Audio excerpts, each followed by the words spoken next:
Do you want to create, multiply, and manage your wealth like multimillionaires and billionaires? In 2025, you can set up your own family office legacy wealth strategy in 45 days. Producers Wealth has open enrollment for their family office workshop, the Family Polaris. In the 6-week family office workshop, you will set up the 5 family office structure pillars. MC Lobsher and his team at Producers Wealth will walk you through setting up legacy assets like your family statement of purpose and your family constitution, legal tax and insurance structures to contractually multiply the family's wealth with every generation, your own family bank to finance everything your family needs, asset management strategies of billionaires and endowments, and how to establish your very own family mastermind. In 45 days, you will have your own family office structure in place if you join this program. The workshop includes curriculum, which consists out of video lessons, weekly live coaching Zoom calls, and community. You can be part of a community of like-minded families that want to live and leave a legacy for their families. You can apply to join the program at yourownfamilyoffice.ai. That's yourownfamilyoffice.ai. The world is going through changes. Changes happening at a speed that we have never seen before. This is leading to disruption, chaos, panic, fear, hysteria, and a turbulent economy and marketplace. How do you protect your wealth in a turbulent world? How do you invest for cash flow in alternative assets to escape the rat race in times of uncertainty? How do you decentralize yourself, your family, your community, your business, and your investments to become sovereign and escape the matrix? If you are looking for strategies, tactics, and techniques to escape the rat race and matrix, you are in the right place. My name is MC Lobsher, and this is Cashflow Ninja.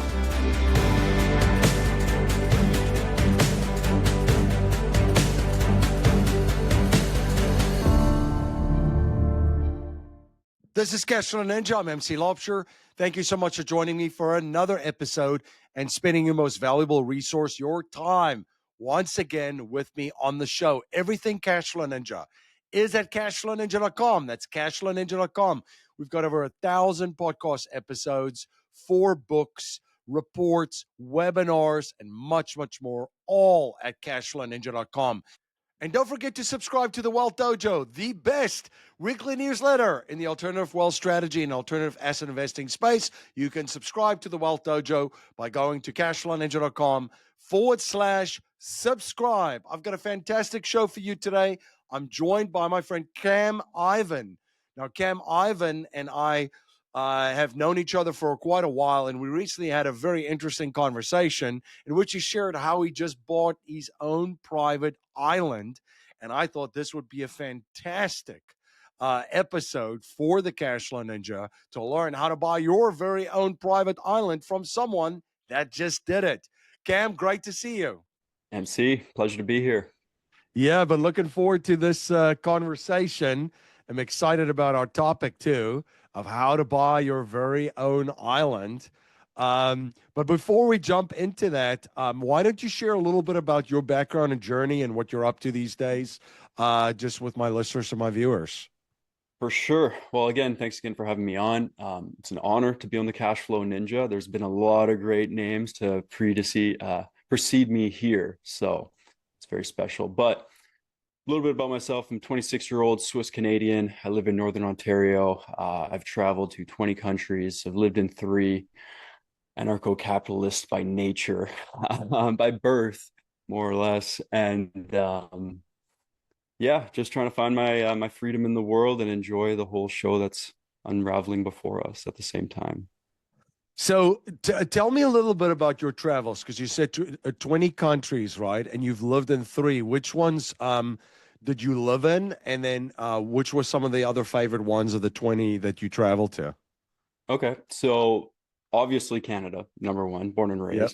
But then I moved to Switzerland during all the COVID lockdowns. And then from there, when they got a little bit more strict, then I ended up down in Serbia, because Serbia was the freest country in Europe that I could find. And that's why I ended up staying there, because Canada was under absolute totalitarian communism at the time. I've heard a lot of good things about Serbia. That it's a beautiful country, great beaches, like just a good place to travel to. What were your experiences there? Beaches, I mean, I suppose on the river. Um, yeah, it's a unique country. I like it. It's not a part of the EU. The people there are fantastic. The hospitality is incredible, and it's 90% Serbian people. It's as pure as it gets for a country in today's day and age, which to me carries value. However, myself not being Serbian, I started to realize after a few months that I would never genuinely integrate into the culture. Even if I tried, even if I learned the language, I'm not Serbian and the culture isn't my culture. So I'd have to pretend or maybe be in love with it in order to get to that level. But it just wasn't for me in the long run. And yeah, dealing with anything bureaucratic there is a bit of a pain. Getting a visa, every time you go to a government office, they say apparently it's fıtı dempe, which means one more paper or something like that. So it's never accurate. Yeah, they always make you come back. So anyway, great experience, best place in my opinion that I could have lived during all the COVID hysteria. So that's why, but that's why I left in the long run. Yeah, yeah, good stuff. And you have just recently bought an island. So this is fascinating. So it Cam and I catch up from time to time. We were introduced in a network that we're both part of, and I'm like, so how are things with you, Cam? He's like, well, I've a lot of exciting stuff going on. I just recently bought this island, and I'm like, this is hilarious because I've actually been researching and wrote as one of the Cashflow niches, buying your own private islands. So let's do a little bit of a deep dive into how to buy an island. So what are some of the reasons that people would buy an island? Like, what were some of your first reasons, when just exploring that concept of like, hey, maybe I'll buy my own island? It's probably not the same reasoning that the average person's going to have that's listening to this right now. My reasoning comes from the fact that on May 13th, 2024, my father passed away. At the time, I was living in Calgary, Alberta. I then moved home to Thunder Bay to be here for my mother, a promise that I made to my dad. And upon arrival, me, my brother, and our good friend Davin, my brother's name's Kyle. He's the guy fishing behind me. Actually, this is our island. Um, If you're listening to this on a podcast, there's a beautiful picture behind Cam. Not to interrupt you, but his brother's fishing from the island. So you could see a picture of his island, obviously yeah. on the video. Yeah, he didn't catch anything though. He's not much of a fisherman. Um, but as I was saying, so upon my arrival back home, we went out to our cottage or cabin. Camp is what we call them up here. It's a lake house that my family owns. So me, Davin, and Kyle, we went there. And I'm a yoga teacher. So I remember being there for the first time in a while and looking around at the beautiful scenery. It's a bay on Lake Superior. There's a mountain behind it. And I thought, wow, this would be such a cool place for a yoga retreat. That was my initial thought. Then we go out for a boat ride into the big lake, into Lake Superior outside the bay. And while we're out there, we're looking at this chain of islands. There's not that many. There's only 400 islands in Lake Superior as a whole. And it's the largest freshwater lake in the world. To put that in perspective, there's Lake of the Woods just west of where I am, which has 15,000 islands, and it's much smaller. So there's not that many islands, but where we were, there's this small archipelago of about maybe 15 islands. And I had the thought, and I verbalized it. I said, wouldn't it be, yeah, a yoga retreat at the camp or the cabin would be cool. But what if we had an island? Not 3 days later, MC, this island gets listed on realtor.ca. So if you're not Canadian, I mean, I'm pretty sure in the US, you probably use what, realtor.com? Yep. Yeah, up here we have realtor.ca. You can buy houses, you can buy property, whatever you want. You can list islands on there. And that's where we found ours, not 3 days later after I said that. So our reasoning was, why not? Why not? When else are we going to have this opportunity? I said it out loud that day that we saw the listing. The real estate agent wasn't going to give us a tour. The guy didn't even have a boat. So we went there ourselves, docked on the rock and explored the island for the first time. Probably the first people to step foot on it, and who knows how long, because it's undeveloped island. There's just trees and rock. Um, so we toured the island, and then we put in our offer, and we got accepted and bought the island. So people buy it for different reasons: lifestyle, investment, privacy, business tourism. You're looking at it like, I'm going to build a retreat and we have a place to enjoy too, and not catch fish like your brother in the background. That's great. Sure, there's a ton of islands, right? And I don't think people know this. Just from me looking into this, I was kind of blown away. There are so many places around the world that have a ton of smaller, tiny little islands, right? How big is this island that you bought? Ours is 3.5 acres. Okay, so there's many, many of these that people are not aware of. So sometimes when you hear, oh, you bought an island, they're like, no way. There's no way. Yeah. And I mean, you think about Mark Zuckerberg or Bill Gates or these people buying their own islands, but it's actually, if you look into this, it's actually pretty doable. There's a ton of islands all across the world similar to this, and especially, in the area that you're in Canada, there's a ton of these, right?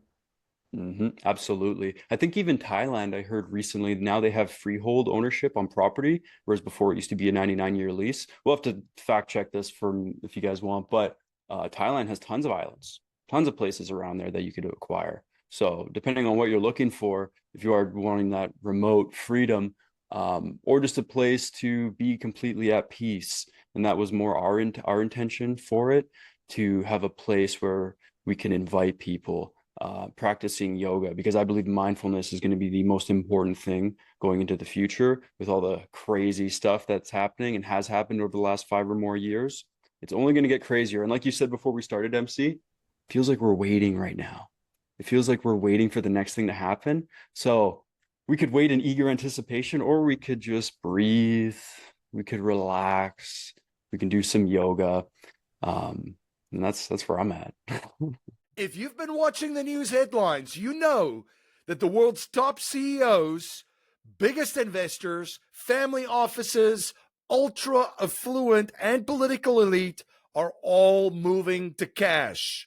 Why? They're building up their war chest to go buy assets at a significant discount in the coming months. They are warehousing their capital in vehicles that have stood the test of time for 170 years, with institutions that have made good on their promises for 170 years. If you're interested to learn how to build your own banking system using the infinite banking concept, just like all of these parties, you can watch a presentation at yourownbankingsystem.com. That's yourownbankingsystem.com. Let's talk about the process. There's obviously websites that people list these islands on, but you could just find them on regular. I mean, you found it on realtor.ca, right? Just a Canadian one. But there are websites and there are resources and stuff that people can use online to find islands, right? For sure, for sure. I know, I don't know any off the top of my head because we were lucky to find ours on realtor.ca. But I'm sure if you Google buying a private island, there's a tons. I have been on some websites before. Usually they're in the multi-million-dollar price range, depending on where you're looking.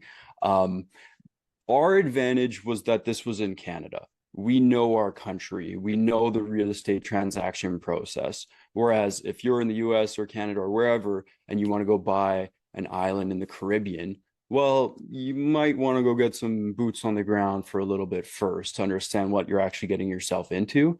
Wouldn't be just clicking bid online without visiting in any capacity. Yeah, I just did a quick search here. There's like privateislandsonline.com. There's like Vladi Private Islands, Sotheby's International Realty, obviously Private Islands, Island Real Estate, James Edition, Private Islands, and then Island Seeker, where there's over 200 private island listed for sale in over 20 different countries. it just shows you it's all over the world. And I don't think many people are aware of it because they're not looking for it, right? It's funny when you're not looking for something, you're not aware of it. When you are, you become very, very aware of it. So there's a ton of resources online if you just utilize your search browsers that you use, or even AI. I just used AI to do some research on it. It's pretty interesting stuff. To your point right there, MC, if unless you're looking for it, you're not going to see it. So even for my story, when I went out and said, what if we had an island? Automatically we tapped into something where we were now looking for it, and it came into our reality very quickly. So if you're the type of person who is willing to do something like this, has the means and maybe the ability to travel, depending on where you end up doing it, I just think it's a great investment. I mean, it got me on this show. There's obviously some identity capital and some value to acquiring an island. I'm pretty excited for the types of people that are going to come visit us as well now too. Yeah, it's great. So yeah, so you've got online resources, there's a ton of tools, there's brokers I just saw too that actually specializes in finding islands for people. So there's a Mhm. whole ecosystem here that we're you might not be aware of. I wasn't until I started looking into this. And then there's also, for folks that think, man, this sounds amazing, very intriguing. What are some factors to think about? Because you think about an island, there's 3 or 4 acres. My first initial thought is like, well, does that flood? Like, what does water wise? Like, so there's a ton of other factors too, right? Climate and size, location, obviously what country you're falling into. You're going to fall under that legal system. So you got to be careful how property rights is treated. And also, how do you legally own land, or can you legally own land? Ton of different factors, right? Well, it's funny you bring that up because even the first time we went out there, we brought one of my friends who's an engineer, and he said, "This might be a silly question, but how deep does it go?" And I looked at him, "What? What are you talking about?" And he he genuinely thought we're like, "You think the island floats, bro?" So to your point, yeah, flooding and all that stuff, like it is something that people might not be aware of. But as far as our location is concerned, it's rock all the way down, obviously. It has higher points. Yes, the shoreline will change if the lake is a little bit fuller year over year, I guess you could say, depending on the shoreline. But jurisdiction matters a lot. Like I said, we know our country. That's why we felt confident doing this. It's in a township outside of the city, so there's building permits that are required depending on the square footage of the cabins you're going to build. So we're going to build most of the cabins underneath the square footage limit, so that way we don't have to pull permits for building. So there's all these little things you might want to consider. But at the end of the day, too, who's going to come check? That's another thing. I mean, realistically, send the inspector out here. I'm not voting them out. Yeah, so that was my next question. Zoning. Are there zoning laws that affect it there, or from the town or the city that this falls under? Yes, yes, there are zoning laws. Like for us to even do a yoga retreat center, for example, we're going to have to get it rezoned as commercial because as it stands right now, it's just residential. So yeah, there's all those types of factors you're going to want to look into. Usually, at least for us, it's a township, so it's more remote. We can speak to the people that are at the head of the township directly, as opposed to a larger city or some other government building you'd have to go to. But yeah, a lot of factors to consider. Yeah. The surrounding islands by you guys or did people just build houses on top of them, or what's going on with the surrounding islands? Most of them are actually crown land, which in Interesting. Canada, I mean, it's owned by the crown, I guess. It's just you can't buy it. It's some of them are nature reserves. So there's a few islands that have cabins on them, but nothing substantial. Even the one island directly beside us, because we have one of two, there's two sister islands. Apparently that one's owned by some American guy. But no one touches it. Like no one, most of the time people aren't going out there to do this. Cause I mean, even for us, we're bootstrapping this thing. We got our 21-foot boat. We're gonna have to haul out, we're gonna build a barge to haul out everything. My brother, he's a journeyman carpenter. Our buddy Davin, he also can build. So I'm more of the PR guy, I guess you could say, but I'll be there to help and labor. So it's not It's definitely an undertaking, but MC, I feel like there's a few things in your life that are going to define you and your whole existence. So why not plant your flag in something that's at least unique and interesting compared to the average person? Um, I don't know. Maybe you could tell me, what do you think is some of the defining moments or decisions that you made in your life that you would look back on and be grateful for? Yeah, I mean, one I could give you one right out of the top of my head and that's leaving South Africa and starting over in a different country. So that really changed the trajectory of my life. Um, and I mean, it wasn't easy. But I mean, nothing easy is, if it's hard, it's usually worth it at the end. That's what I was just thinking when you were talking about. We got to load up a boat with all of the materials that we need. You can't drive a truck over there. You're going to have to load it all up, take it over with the boat, unload it, and then start to work. So it's not easy, which means not a lot of other people are going to do it. And it's going to be worthwhile in the end because it's going to be hard doing it, right? Exactly. Exactly. And then if you're creating your own space, like for you to come to America at the time, I'm sure there's people back home that thought, why would you go there? That's crazy. This is your home, right? Yep. Yep. But now look what you've done. You had the belief in your and you had the intention to go there and create something for yourself. And now you have a beautiful family, you have a beautiful home, you're doing well, you're thriving because you took that step. So that's a step that we're taking in a different capacity. Because here's the thing, MC, most of the time when people are old and dying, their greatest regret is what? Not taking any chances or, not doing what they wanted to do at that stage or too afraid or didn't have the courage to do it. Exactly. Yeah. Exactly. A lot of times they'll frame that by saying, "Oh, I wish I traveled more." But all that means is they wish they took the leap of faith. They wish they lived a more adventurous life. Maybe that's going to every country on the planet. Maybe it's changing jobs and trying something new or starting a business. Maybe it's buying your own island. It doesn't matter, but it is that sense of adventure that most people are seeking that they robbed themselves from having out of a fear-based consciousness as opposed to a higher vibrational love-based consciousness. Um, and I mean, when you're on your deathbed, like you only get to die once, so you better do it properly, as Seneca said. My new book, Get Wealthy for Sure, the number one financial strategy for business owners to multiply wealth predictably, just hit number one on Amazon. So Get Wealthy for Sure is an Amazon number one bestseller. In this book, you'll learn the wealth building secrets that the ultra rich have used for over 170 years.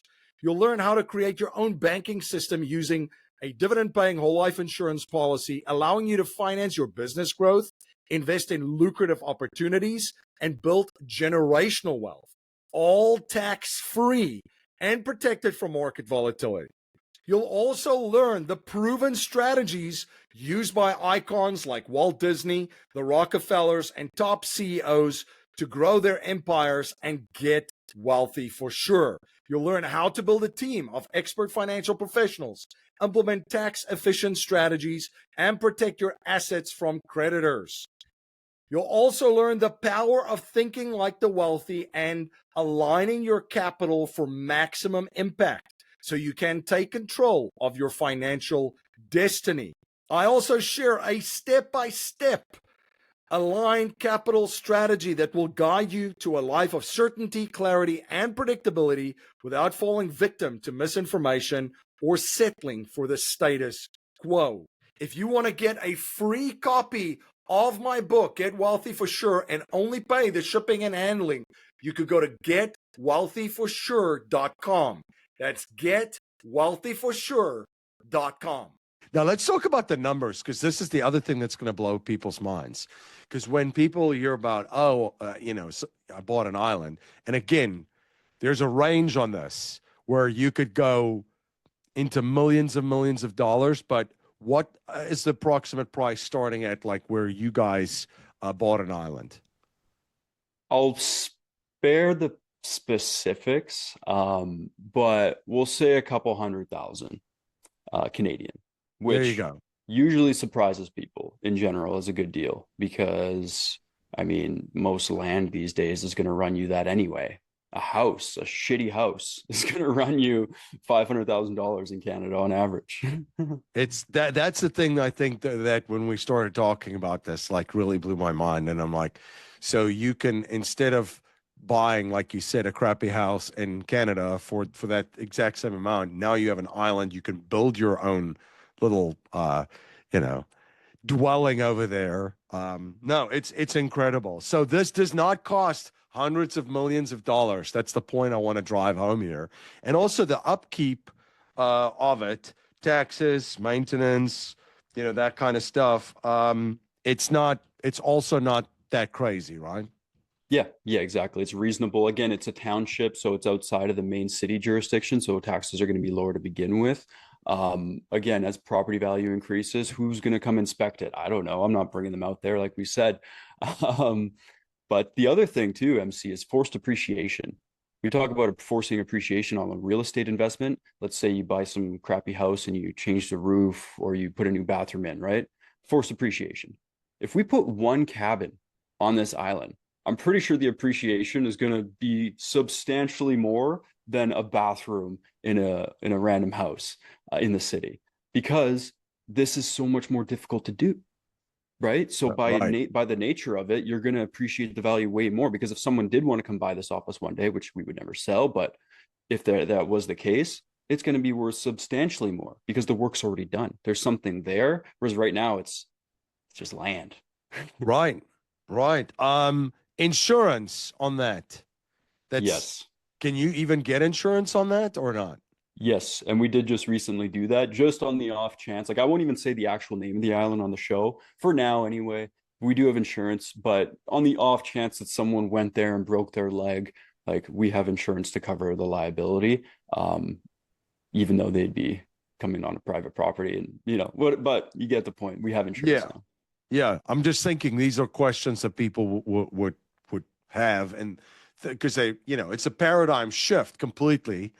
Yeah. So it's like, well, if you take an existing paradigm and apply it like kind of to this, like, Mhm. are there overlaps and that kind of stuff? Yeah, this has been fascinating.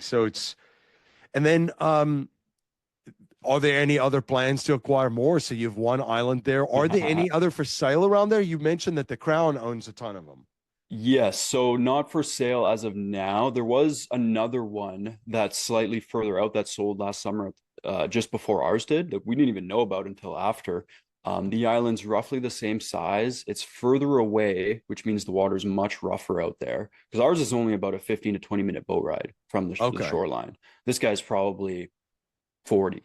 Oh, And wow. Lake Superior gets treacherous the further you go. So I he was just going to bought. say, it's almost like the ocean. I lived pretty close to Lake Michigan for years. I mean, Mhm. you have strong winds, people surf those waves. So Yep.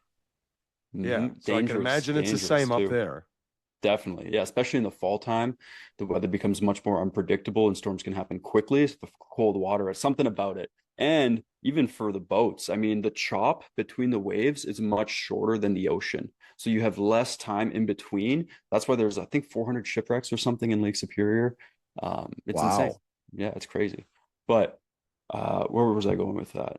Oh, the island that was recently bought before ours. It's yeah, it sold for like double the price. I don't know why. It was crazy. So we thought we were again just super lucky or something that we got a better deal on ours.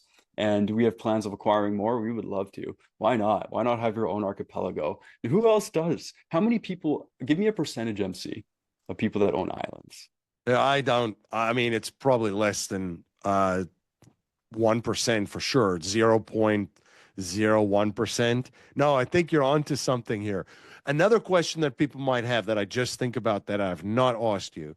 This is cash deals, right? This isn't So mortgages. you can do financing. We did cash, but you can do financing, but it's raw land. So it requires a 50% down payment if you were going to finance it. Gotcha. Yeah. Gotcha. Interesting. Interesting. So there is financing available on these types of deals, but yeah, like you said, it for you guys it might make sense to just purchase it cash. Yeah. Gotcha. Well, this is fascinating stuff. I'm trying to think like, yeah, I mean, we've talked about the hard stuff. This is really hard to do and as far as develop because you got to load stuff onto a boat. You got to bring it to the island. I didn't ask you this. Do you guys have a boat now of your own too that you can use, or do you guys rent a boat, charter it? What's that like? We have a boat. Yeah, we've had a boat Okay. for a number of years. Yeah. My brother's Okay. the captain on that one, though. He's much better with the boating than I am. We have a YouTube channel. It's called Superior Island, where we're sharing the whole journey. And there's been a couple of times where we went out there and had some motor issues. Pretty scary when that happens, but I always trust my brother and Davin to figure it out. As well as going through the fog and some pretty rough water. So we're just sharing the whole journey, but yeah, we're getting out there as best as we can. Yeah, because usually with this type of stuff, I always look at well, how does this go bad? You know, Yeah. how does this stuff go bad? So what are some of the things that you can share, like from a worst case scenario? How does a purchase of an island not go down the way that you wanted it to go down? Hmm.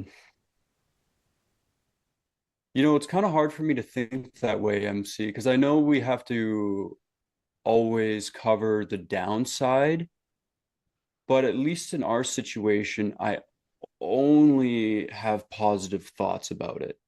I mean, we've been in situations that were dangerous, boating out into the fog where we couldn't see shore on either side, and there's 3 foot chop. That's pretty scary. That's a Uh, downside. Yeah, that's going to your that's island, and yeah. potentially, having your life flash before your very own eyes. Yeah, another time too, actually, this was in our last video. My brother, he went back to our boat. We were staying the night. He went back to check the boat, and then it was sitting on a rock, but I guess the plug of the boat was pushed in through the back instead of from inside the boat, and the rock rubbed the plug out. So he gets to the boat, there was filled with water, but to only to a certain level above the floor because the boat was still sitting on a rock. So we didn't have another plug. What he did was boogie. He boated back to shore in pretty much a sinking vessel um, in order to go back to the camp to get a new plug for the boat. And so, yeah, there's a lot of situations like that which we were unaware of and inexperienced in our first year of doing this. Not even year. We acquired the island on September 5th. So it was really a short time span for us to get out there as many times as we did.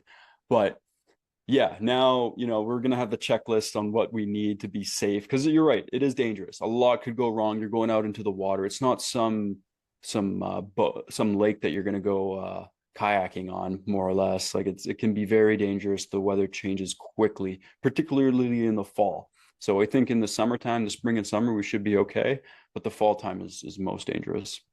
Gotcha. Yeah, and Oh, you guys are young and full of adventure and pioneers, so it's a different situation, right? For, older folks with families and that kind of stuff, right? So this is good. yeah. This is good stuff.